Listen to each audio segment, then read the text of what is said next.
I suspect they'd given him something that some people around here buy on the street and get addicted to it. I'm just suggesting he might have had some of that.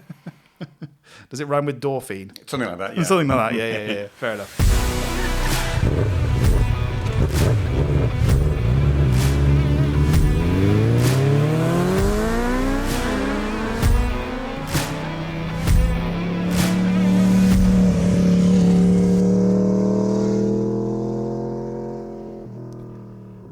Hello again, and welcome to another episode of the This Way Up podcast. My name's Andrew, and under normal circumstances, I'd be joined by Malcolm, who unfortunately isn't here. But as a special treat, and probably going forward as well, we have Rob. Hello? So Rob's the chairman of the CMA branch, of which I'm a member, and he's offered to do the podcast with me if Malc can't make it. That's right. I can do it now. I can do it in the future, or I can not do it in the future as required. Well, it'd be amazing if we actually got the three of us, or even we got some more microphones and got a four-person podcast going, because there's an awful lot to talk about, and it'd be great if we had more people doing it. That was always the vision for it, was that we'd get like various different people in at various different times. So I'm glad we actually get the opportunity to switch it up and have you on. Yeah. Anyway, back to where we were. What about Malc? How is he? So, and more importantly, how's his bike? Well, unfortunately, it's one of the reasons why he's not able to do it. But the truth is simply he's just the world's busiest man. He always was. He always was. He carved out special time to do this. And unfortunately of late that he hasn't really had a huge amount of time to do it. And I'm normally where he lives once a month for Bikers Church. So I can only apologise for the severe, I think it's 9-10 month delay in an episode. Way. I think it is something Goodness like me. that. I think it is something like that. So I can only apologise for the delay. We were trying to aim for once a month, and we have fallen short, to say the least. But the main reason why Malc is unable is that, unfortunately, he had a bike accident a couple of weeks ago. Somebody pulled out on him, and he has broken his collarbone. That's going to sting a lot. Yeah, it was quite painful.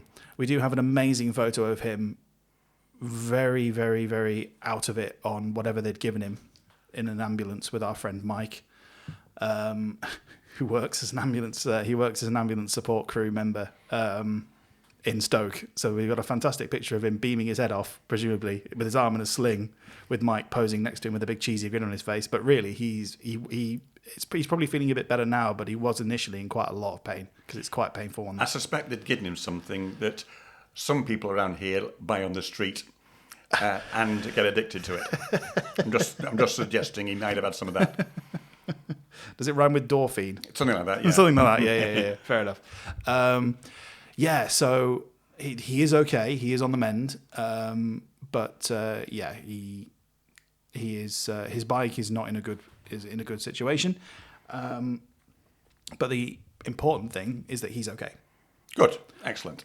And it does also mean that he gets to get a new bike. What?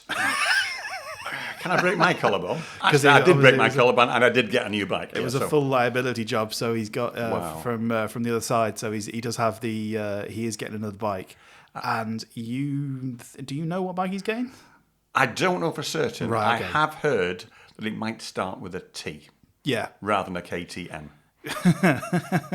Well, KTM, their future's a little bit up in the air at the minute, isn't it? You can get some great deals, though. You certainly can. And I got to say, a great bike as well. You on 10%? Could be.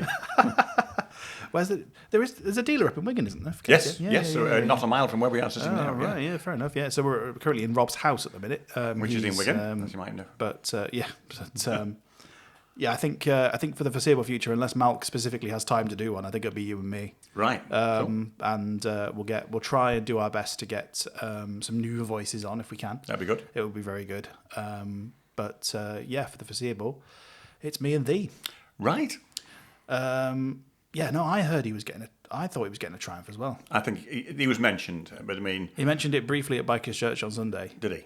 Which, as a reminder, that's going out live every month twice a month actually, because you've got the one in Warrington that goes out live every month. Absolutely. And that's the first Sunday, and then Stoke is on the third Sunday.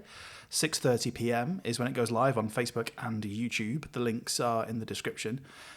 You can catch up on anything. You don't have to watch it live. It stays up there. You can go back and watch anything you haven't missed. Highly recommended. Either one, they're brilliant. Yeah. So, but I heard he was getting a trap as well, you know. Well, yeah, you can't go wrong these days, can you? Well, Well, I will share what went wrong with me shortly. Right, yeah. So, Rob. In the motorcycle department, go on. I've sort of done a vague, basic introduction. Okay. Who are you and what are you doing here? Right, well, I'm doing here, providing coffee for you, and that's why you hear the occasional clunk. Like that, as Andrew puts his coffee down. That was a deliberate plug. That was timed. Yeah, I am allegedly the chairman of our local branch. I know you can't tell by listening. I am the wrong side of 60, should we say? Well on the wrong side of 60. What side is that? Many moons ago, the wrong side. many moons ago, I was desperate for a motorcycle in my late teens, and the correct thing to do back then was to buy either a Honda, a Suzuki, a Yamaha, possibly even an MZ. They were okay. I bucked the trend in a big way. And instead of those, I bought a Cossack Voskhod 175. Wow. Now, what's one of those you might? Well, if you go to the classic bike show, they've usually got a couple on the stand, and I believe they actually run. I bought mine brand new. And back in 1975, it looked like a museum piece then. How much was it new? 200 quid. 200 quid brand new. £200? Yeah. Wow. Yeah. And for that price... Be a bargain at twice the price. Now they're going for 10 times that, incredibly, a good runner.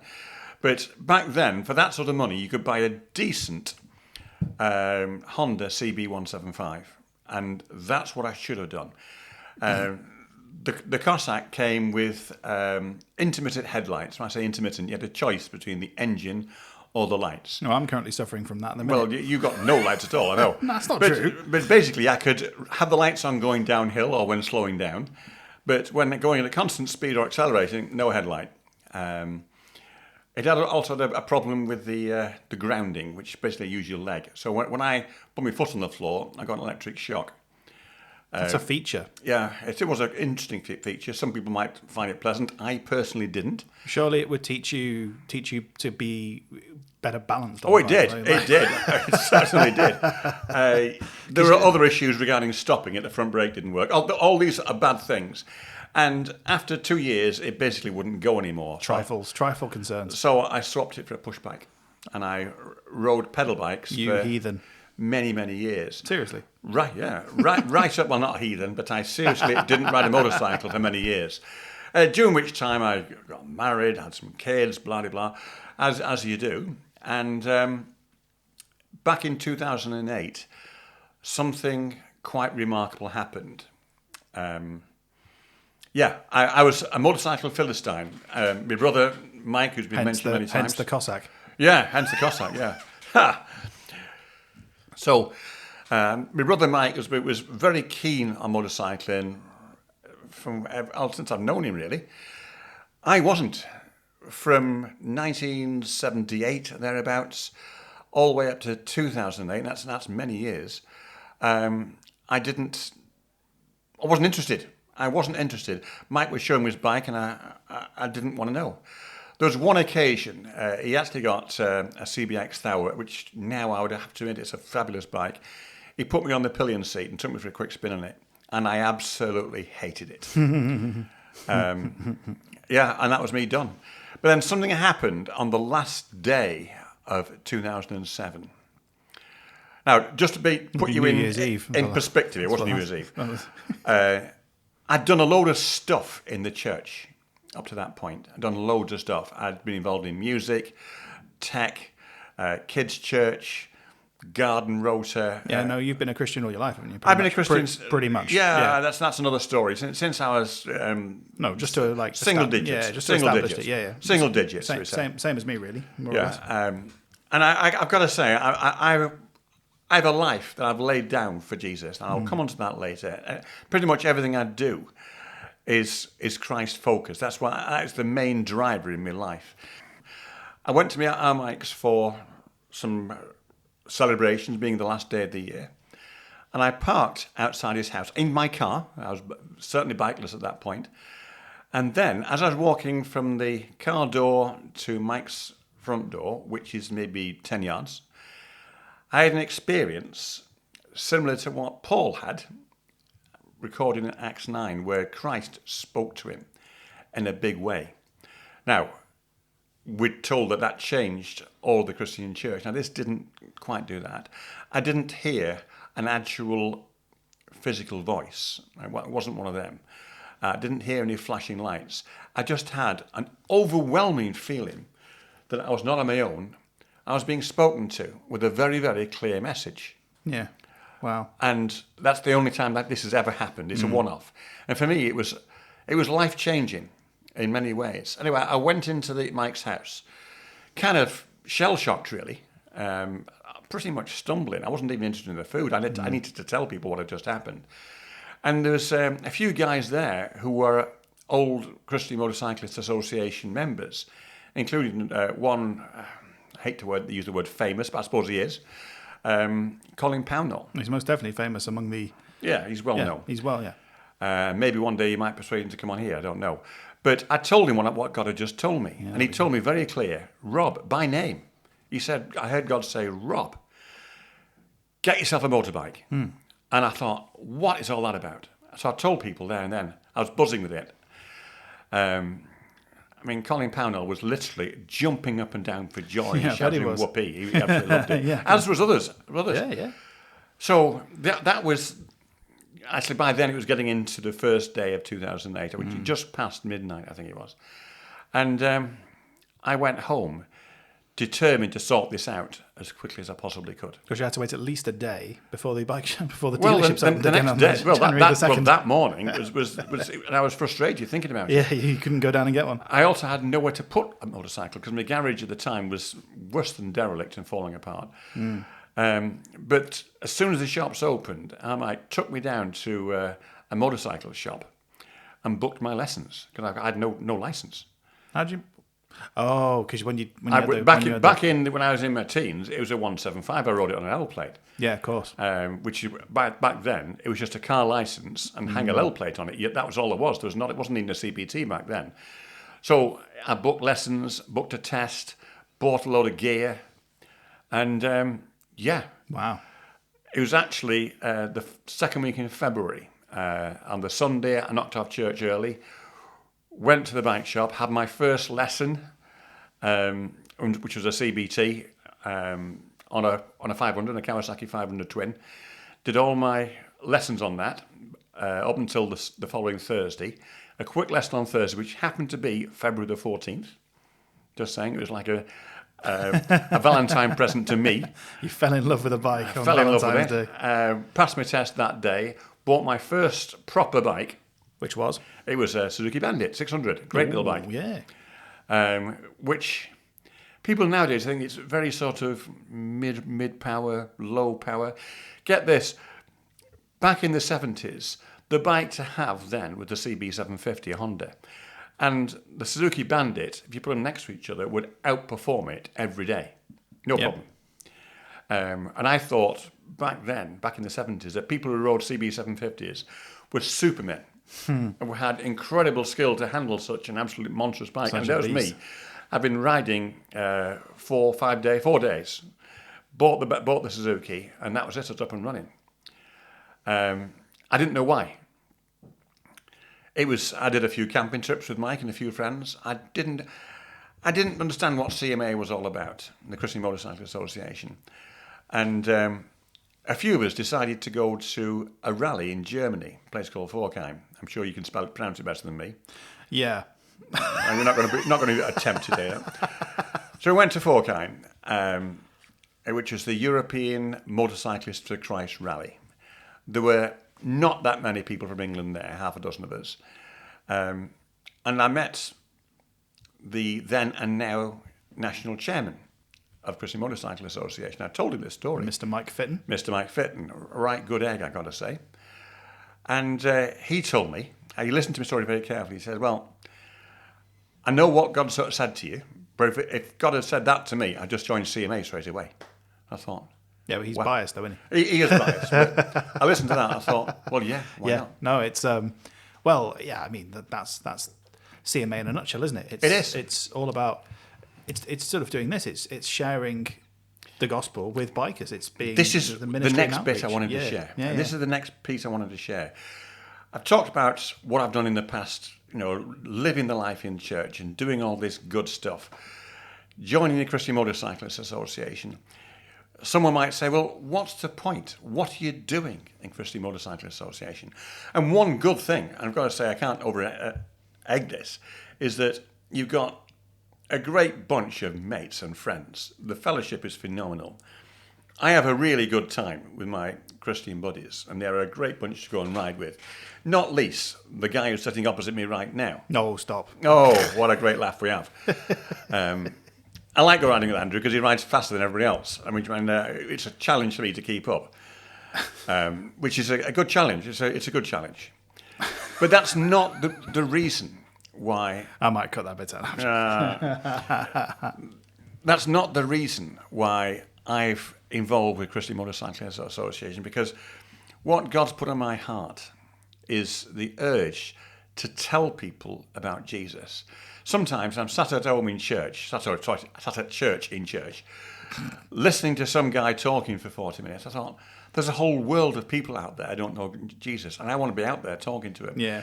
And being in Christian Motorcycle Association, I ride around with a white cross on my back. And as do we all. We all do that. And we park up and people just wander across and say, what's the white cross all about? That's true. Which lets me tell people about Jesus. And what I like to try and say, well, basically, like every other person on the planet, I'm not perfect. There's nothing. I cock up all the time. I make mistakes. I do things wrong. Testify. As we all do. We all do. Absolutely. And I know that I do not deserve to spend eternity with Christ because I'm not perfect. Yeah. And what Christ has done for us was lay his own life down as a perfect sacrifice. Christ was perfect. As a perfect sacrifice to take on the sin of the world, my sin, all the stuff I've done wrong, to make me, in God's sight, absolutely perfect. Preach it, Rob. Preach it. I am doing. It has to be said. Yeah. I am now, through Christ, absolutely perfect and therefore entitled, when I die, to walk into heaven and claim all that good stuff. And I want to tell people about that. I can't say enough how much I want to tell people. Yeah, amen. And that's what it's all about. That's why I'm in CMA. That's why I'm now chair of the branch. Well, that's another complicated story. Because nobody else wanted to do it, basically. No one else wanted to do it. Nobody else wanted to do it. Yeah. So that's why I'm doing what I've got to say, the two of us here represent all the officers in our branch because nobody else wants to do it. Or there's one person who wants to do it and probably wouldn't be able to do it. If anybody listening actually would like to join our branch and become chairman and secretary and maybe sort the money out as well. Apply within.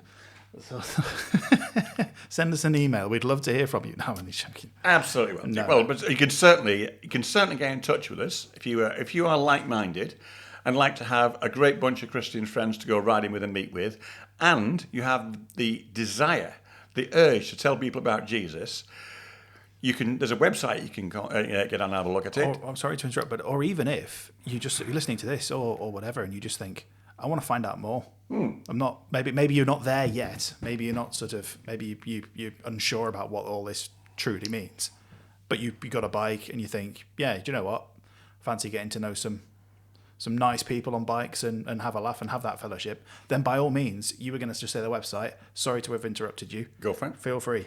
Okay, so the website is a very easy one. It's bike.org.uk. It's the Christian Motorcycle Association national website. If under that you look for branches, look for the branch near you. If you live anywhere between, Wigan, down to Birmingham pretty much, on down the M6 corridor. The branch for you is our branch, which is Staffordshire and Shropshire and something else. West Midlands, isn't it? Is it West? No, it's not. No. Staffordshire and Shropshire. East Midlands? No, it's Staffordshire, just Staffordshire and Shropshire. Staffordshire and Shropshire will do. And you can come along and meet with us at Lammy's in Northwich on a Thursday evening. The Lamb's Wharf. The Lamb's Wharf, otherwise known as Lammy's, and meet us there.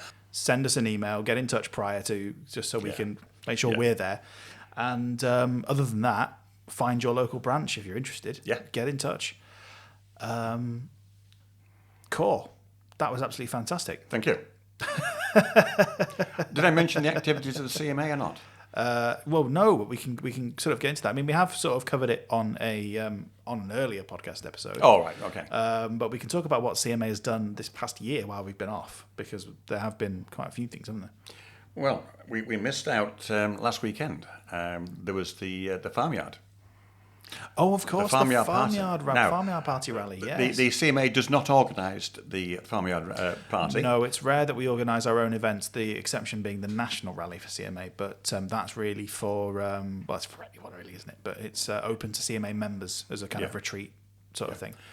But the events that I had the desire, the urge to do is the big rallies. Now, the farmyard is probably the biggest of them, organised by a lovely organisation called MAG, Motorcycle Action Group, where it's a extremely secular event, nothing to do with us at all, but we actually provide a cafe. We serve tea, coffee, and other refreshments. The Holy Joe's Cafe, right? Holy Joe's Cafe. Yeah. But yes, it provides a service, very much so. But it also gives us an opportunity to meet other bikers by the thousand. It's a great opportunity. It's manned 24/7. So not 24/7. It's manned for 20. It's manned all day and night for that weekend. Yeah. 24/3. 24/3. Yeah. Yeah. But then if you say that, Yeah. Yeah. But yeah. There are other rallies. I mean, some of us like to do the small rallies. I've been to a few of those. There are other big rallies, and we do our own ride-outs as well. We do, yeah. We also visit the TT. Yes, we do. We try and frequent. Well, I haven't been for 2 years, but it was your first. So, my first trip to the TT, tents were packed, campsite was booked, ferry was booked, and I can't tell you how much I was looking forward to going. It's not an event where we can provide a cafe and just meet and share testimony with people, bikers. My plan was just to ride around the island with my cross on and just hang out and meet people. And It's a good plan. It's a good plan, and I did do a little bit of that. I wasn't feeling very well. No, you had a bit of an incident, didn't you? Well, the incident it's my own fault. I wasn't feeling very well the Thursday before the Saturday we left. I thought I got a cold, and I'm a hero. I don't bother about cold. I just carry on regardless. Bit of a sore throat, bit of a runny nose, and going. I'm not going to let this get me down. I had every intention of doing everything I would normally do, so off we went. Fair enough. Tent was put up, and now one of the things we intended to do, and we did, was to join a marshalling team. Yep. And we were actually marshalling a particularly dangerous bend, which I can't remember the name of now. Ballagary. That's the one. Ballagary Corner. So it's the end of a very long straight through past Union Mills. If you're familiar with the TT course, if you're not, you can always Google it. The first time a rider went past, one of the senior marshals stood behind me, and he did that to catch me. Yeah. Because I nearly fell over, but I couldn't. Nothing can prepare you for that. No. If you've not been to a TT, you really ought to try it and stand 3 or 4 feet away from the track and just watch these guys go past, because it is just nuts. It's the ballsiest thing I've ever seen in my whole life. Yeah. I've seen it's probably the most extreme thing. Like, except maybe bobsledding or something like that. Something, but skydiving, maybe, I don't know, without a parachute. No, I don't. Who'd skydive that? It's a ballsy thing to do. I'm just saying. It's a very ballsy thing to do. But that particular corner, it's at the end of a very long straight, so they're pretty much at full chat all the way down, and then they start cornering sort of hundreds of yards before the corner, and then they're sort of completely sideways and then sliding towards you. Sliding towards you. Goodness me. And it for the first, if once you get used to it, you realise they're probably not going to hit you, although there is a chance they might. And I stand behind two big stone walls, Yeah. just to make sure. But anyway, I'm doing what I need to do. The other marshals were showing what I had to do. My job, I was the helicopter man in case they needed a helicopter. But the rest of the time, you're free to watch the event. It's great. To clarify, he wasn't actually piloting or he No. was showing a helicopter. If it ever needed to land at that specific location, there was a field out the back, and he was with big pylons there. big pylons, and his job would have been to Land a helicopter. I'm virtually a pilot. land a helicopter from the ground. From the ground, yes. Wave me Tell arms him, about. tell him where to go. Stand there under the pylon, just in front of the pylon, and wave my arms around. That was my job. Yeah. Which I could have done. There was no helicopter. There was no big incident while I was there. No. So Thank goodness. So I was just able to watch the racing. It was fantastic. It's amazing, isn't it? But meanwhile, I still wasn't feeling very well. This cold wasn't passing. And on the Tuesday night, I went to bed and I realised I really wasn't very well. So I ran an ECG. I have a fancy watch that will do that. I have an Apple Watch. There are other watches available that will do that. But it was not the BBC. We can plug who we like. all right. The Apple Watch is the best watch in the world, yeah, and possibly saved my life. Please send us free ones if Absolutely, yeah.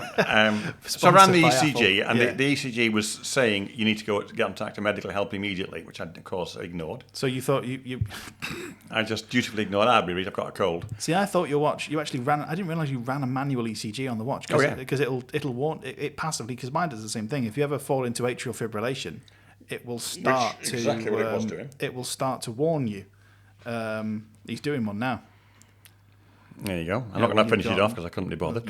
Normal sinus. Normal rhythm. signs of rhythm now, but back then it really wasn't, and I didn't know why. I thought, why would a cold do that? So the following day, we went back to our marshalling duty at Ballygarry, and one of our crew, you may have heard the name, Amanda, she dobbed me in to the track doctor who was with us. Yeah, because they've always got someone with medical. They have to have a paramedic or a doctor at that location to pick up what's left of the riders if they bin the bikes on that corner. They call it bikes and bits. That's what gets lobbing over the wall. Effectively. So the doctor had a look at me, checked my pulse, and was considering red flagging the event to get me to hospital. Which would mean stopping the practice mid-session. It's a bad thing. So everyone has to stop for them to get an ambulance. I mean, bear in mind the hospital, it's only a small island. The hospital is not far away. But obviously with the roads closed and everything, there's no opportunity for Rob to actually go to hospital unless that road is closed. It was opened again. Unless they can get an emergency vehicle down, an ambulance down it. She did mention helicopters, and I was the person who could land a helicopter and then get in it. It would have been awesome. But anyway, that didn't happen. Clutching your chest like trying to avoid the pylons as you go. Right. So it was decided that wasn't necessary, but Shouldn't I had have to go to hospital immediately. The roads were open, which I duly did. And yes, I ended up with diagnosed with pneumonia and dehydration. So they give me some horse pills and some fluids, and went home to my tent, which was an inch underwater, and got into a sopping wet sleeping bag. Yeah, not the best recovery. That's the thing with the LMA. Unless you actually go home, there isn't really any option other than to stay in the tent you came in. I had no option to go home because my ticket was booked for Saturday and it was only Wednesday. I think if you it doesn't matter. It's a moot point. But yeah, and then because camping in bad weather conditions is always not great. It's never good. But conditions were particularly bad. They were bad. They were bad here, and I was just thinking every day when I went outside, I was thinking, oh dear, it's even worse on the Isle of Man. So, to cut a long story short, once I started the horse pills, got plenty of fluids down me, I was much better.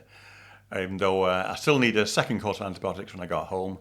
I had to ride my bike home with pneumonia, tired, suffering from the side effects of strong antibiotics, and I'll leave you to imagine what that might have been. I got myself home. Yeah, I'm fine now. I'm all better. Just about. Well, I'm very glad you did, obviously. And you're all right now? I'm fine now, yes. Good. In fact, because I was still in England at this point, so all I heard was whatever you texted me and whatever I got from from everyone else. And it was fortuitous, really, because at that moment in time, I had just discovered an AI music tool which can generate some fantastic songs. And I decided I would get AI to make you a song called Rob the Reckless Marshal. It's awesome. It's awesome. And I won't, I might add it in. Yeah, so that made the rounds. But I didn't realise quite how serious it was until after you got back and we actually saw you because we went to the pub afterwards, after you got back. And I didn't. I thought it was quite callous of me to make light of it. Andrew, I didn't realise how ill I was. I was actually quite poorly. And I've been for the last 3 weeks. It's only last week really I began to feel almost normal. One of my other hobbies is to play bass trombone in a local orchestra. I still can't do that. Yeah, but you're not coughing then. No. Which is good. Yeah. So, Andrew's asked me to talk about the bikes I've had. Now, I've told you about the Cossack back in the 70s.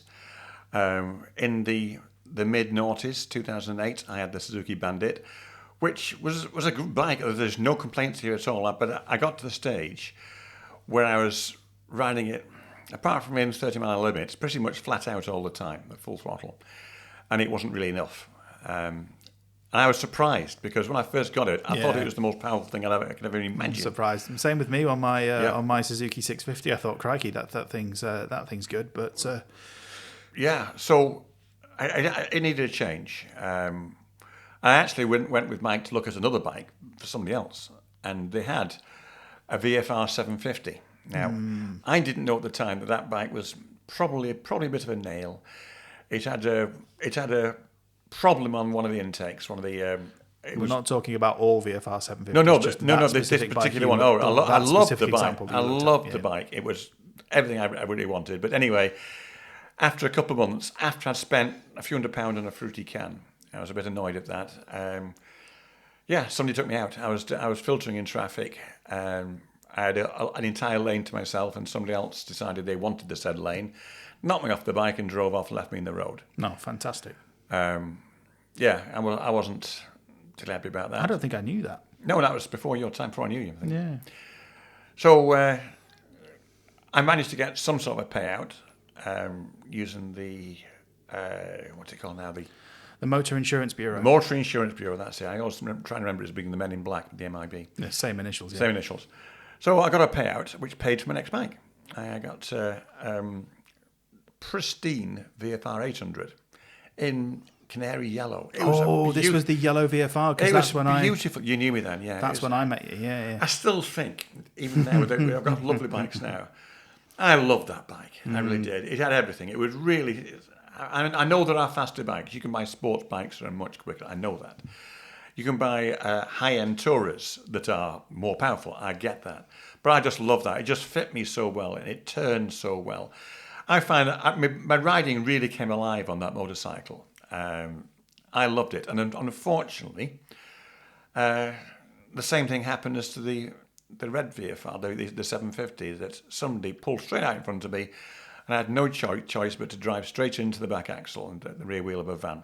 Yeah, that was the white van incident, wasn't it? The white van incident, it pulled straight across me. I had nowhere to go. I locked up again, and careered into the side of it. Yeah, that was a wrist injury. I've had two significant injuries. The first one was on the first VFR, which did me collarbone, and the second one was my wrist when I hit the white van. And I got to say, both of them hurt like mad. So I was determined after that to fix that problem, and did the advanced training. Oh, right, yeah. And I got a payout again eventually off that. I replaced that with another VFR. So I've had 3 VFRs. I love the bikes. I got a black one. Same reg, similar mileage, different colour. But yeah, I felt I rode that until I'd had enough of it, really. And I brought my first brand new bike. I got an Africa Twin, a 17 plate, brand new. Mine was unique. It was in the camel yellow and blue. It was actually a lovely colour. Beautiful. It's the only Africa Twin that comes in camel colours. The Williams F1 team had that colour scheme long time in the 70s, I think it was. It was yellow and blue and white, and it was absolutely awesome. Yeah, it was a really nice colour. And it was the only one. I was so proud of it. Anyway, the time came. I wanted to replace it. I got another Africa Twin. a CRF 1100 with all the whistles and bells, and that was a lovely bike. And unfortunately, somebody else liked it more than me and helped themselves to it and ran off with it. And 3 weeks later, the insurance company went bust. So I was really, really messed up. And that's a long story there. Basically, the insurance company shafted me. Shafted me in many ways, but the short story to end that is I replaced it with an identical bike, which I still now own. It's a CRF 1100. It does everything it needs to do. Takes me luggage, takes me shopping. It's almost fast enough to keep with Andrew. In fact, the bike would keep up with Andrew. It's just me that won't.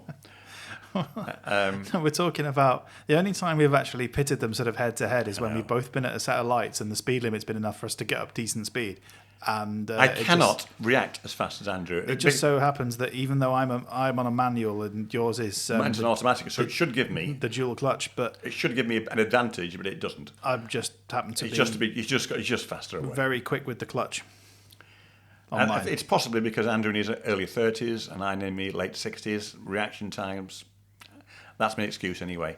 Not that we do this often. No. And definitely not in an area where we would break speed limits. Definitely not. Well, there was that time we did And then last year, following my retirement and kind of pension monies came in, I bought an Indian Scout, which is a whole lot of fun. So you and I share a great fondness for the Indian Scout. I have an awful lot of fun with it. It's nothing like the Honda. It does a different role. It doesn't go camping. If I have to go shopping, I need a rucksack. There's no luggage on it at all. But it's an absolute hoot to ride, and I love riding it. Yeah, I think because I've only ever test ridden an Indian Scout, and I had so much fun on it. It was fantastic. The one I rode was it was blue with sort of cream and the sort of the tan leather. Yeah, absolutely phenomenal. I loved it so much, and I'm not a huge fan of Harley Davidsons. No, if money were no object, I probably would have one, but money is not ever not an object. It's always going to be an object. So I think if I had to choose an American motorcycle, I think I would, or a cruiser style motorcycle, I'd definitely have an Indian Scout. Wherever I go, wherever I park it. Yeah. I mean, this is not why I'd ever own a motorcycle for what other people think. Well, you're not interested in the bike is for me, but people come up and look at it. They hear me coming, probably quite a long way away. It does have some rather loud cans, but everyone loves it. Everyone wants to sit on it. Everyone wants to touch it. Kids want to be photographed next to it. It's lovely. It's a lovely thing. It is. Mine's in Indian red. There's probably a name for it with black trims and gold pinstriping. It's absolutely gorgeous. I think the name is Red. Yeah, I think it is called Red. Yeah, I think it's just called Red. No, it's lovely. I covet my neighbour's Indian. Yeah, but yeah, that's it. If you have a curry, I'm done. That's it. Well, I mean, I'm still rocking my my Triumph 1050 Tiger from 5 years ago. Without brakes. It does. It has developed some issues. Which without front suspension. Yeah. It has developed some issues. It had some time in storage, and then it's come out, and it needs a little bit of TLC. It needs some love. It needs really a full exhaust system. And some brakes? The brakes. Since Mike did the back brakes, they were very well. The front brakes are covered in foil coil, but I'm probably going to cut this. I'm still very happy on my Triumph Tiger 1050. However, I mean, I'm not really in a position where I could afford to change bikes at the minute anyway. But I don't know. I thought to myself, when I had the V-Strom, that was a V-twin. My 125 was a V-twin. The Indian Scout is a V-twin. I just like them. Yeah. I really just like them. And then I thought, well, and now the Triumph Tiger is a triple. And I absolutely love that. I really, really like the triple. So I'm sort of torn between, do I stick with the triple, which I really like, or do I go with a V-twin, which I really like? But I think you need to be patient. I will. Because in the sidelines, coming soon, is the Honda V3. Ooh. And I don't know what it'll look like. You've told me about the V3, and I sort of thought, they can't. How do you manage that? The V3 with an electric compressor, I can't imagine how good that will be to ride. Yeah, because what sort of bike it'll be, I can't imagine. Well, knowing don't Honda, they'll probably put it in all. Everything. They'll probably put it in everything, Yeah. because they made that. Was it Blackpool Illuminations a couple of years ago? You test rode the Rebel 1100. It wasn't a question of test ride. I was in between bikes. They lent you one. They lent me one. They felt sorry for me, knowing that my bike had been stolen. They felt sorry for you, so they lent you. Come to the light, and we'll lend you a bike. But there's the worst bike. I didn't fall in love with it. I mean, there isn't really a bad motorbike these days. You can't really go and buy a really bad one, can you? Like, not from a proper dealership. No, but like, so the Honda Rebel in itself is not a terrible bike. It's a beautiful bike. It's lovely. It just bad, didn't suit me. But it was completely the wrong sort of bike for you. But they gave it to you because it was the dual clutch version. So it was sort of like it was a dual clutch. It was, yeah. And they knew I could manage that because I'd made all my. The Honda Rebel is a cruiser. It's modelled off than the American one. But I was not used to a cruiser, and I had to learn to ride it in pitch dark. That's right. The headlight was near non-existent, and so the balancing the thing was a challenge. Yeah, you really didn't have a nice time on that bike, did you? I loved riding, but not. I would have preferred something else. Yeah, fair enough. Oh, well, Rob, thank you very much for that. That was absolutely fantastic. Do you know what? It's been a genuine pleasure to sit here and chat. Yeah, it's good, isn't it? Well, I would say we really enjoy doing it. As I said before, I can only apologise that we've that I've not managed to. Can we just blame Malc and have done? I think we can just blame Malc and have done. Yeah, let's just do that. Yeah, no, it was all Malc's fault. We'd all have been no problem. It's completely Malc's fault. Yeah, well, no, he's a vicar who has a living legend. I think is the phrase you're looking for. I think that is the term I'm struggling for. Yeah, yeah. I think. Well, in that case, thank you all very much for listening, and we will catch you on the next one. Maybe less than 9 months. That would be the hope.